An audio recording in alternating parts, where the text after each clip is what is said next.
നടൻ രജനീകാന്ത് ചെന്നൈ അപ്പോളോ ആശുപത്രിയിൽ ചികിത്സയിൽ ഉദരസംബന്ധമായ അസുഖത്തെ തുടർന്നാണ് ആശുപത്രിയിലെത്തിയത്. ആരോഗ്യനില തൃപ്തികരമെന്ന് ഡോക്ടേഴ്സ് അറിയിച്ചു. മുഹമ്മദ് റഹീസ് ചേരുന്നുണ്ട് ചെന്നൈയിൽ നിന്ന്. റഹീസ്, എങ്ങനെയാണ് രജനീകാന്തിന്റെ ആരോഗ്യനില?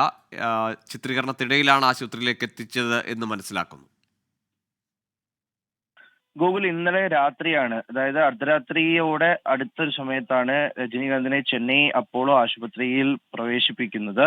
ഇദ്ദേഹം ലോകേഷ് കനകരാജിന്റെ കൂലി സിനിമയുടെ ചിത്രീകരണത്തിനിടയിൽ അസ്വസ്ഥത അനുഭവപ്പെടുകയായിരുന്നു. വയറിന് അസ്വസ്ഥത അനുഭവപ്പെട്ടതിനെ തുടർന്നാണ് പെട്ടെന്ന് തന്നെ ആശുപത്രിയിലേക്ക് മാറ്റിയത്. എന്തായാലും ആരോഗ്യനില തൃപ്തികരമാണ് എന്നാണ് ഇപ്പോൾ ആശുപത്രി അധികൃതർ നൽകുന്ന വിവരം. ഇക്കാര്യത്തിൽ രജനീകാന്തിന്റെ കുടുംബത്തിന്റെ ഭാഗത്തു നിന്ന് ഔദ്യോഗികമായിട്ടുള്ള ഒരു വിവരവും ലഭിച്ചിട്ടില്ല. പക്ഷേ ആശുപത്രിയിൽ നിന്ന് ലഭിക്കുന്ന വിവരം അനുസരിച്ച് അദ്ദേഹം ഇപ്പോൾ എന്തായാലും അദ്ദേഹത്തിന്റെ ആരോഗ്യനില തൃപ്തികരമാണ്.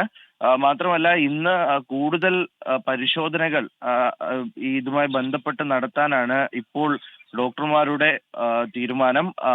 ഈ കിഡ്നിയുടെയും ഒപ്പം തന്നെ മറ്റ് ആന്തരികാവയവങ്ങളുടെയും ഒക്കെ പരിശോധന നടക്കും. രജനീകാന്തിന് നേരത്തെ തന്നെ ഈ കിഡ്നി മാറ്റിവെക്കലുമായി ബന്ധപ്പെട്ട് അദ്ദേഹം ചികിത്സയിലായിരുന്നു.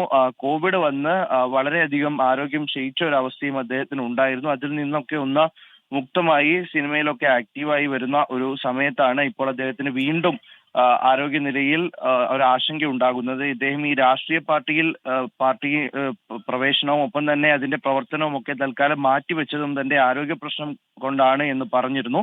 അപ്പോൾ എന്തായാലും ഇപ്പോൾ വീണ്ടും അദ്ദേഹത്തിന്റെ ആരോഗ്യത്തിൽ കാര്യമായ ഒരു പ്രശ്നമുണ്ടാകുന്നു. എന്തായാലും നിലവിൽ ആരോഗ്യനില തൃപ്തികരമാണ്. ശരി കൂടുതൽ വിവരങ്ങൾ ആശുപത്രിയിൽ നിന്ന് ലഭിക്കുമെന്നാണ് പ്രതീക്ഷ. ഗോകുൽ.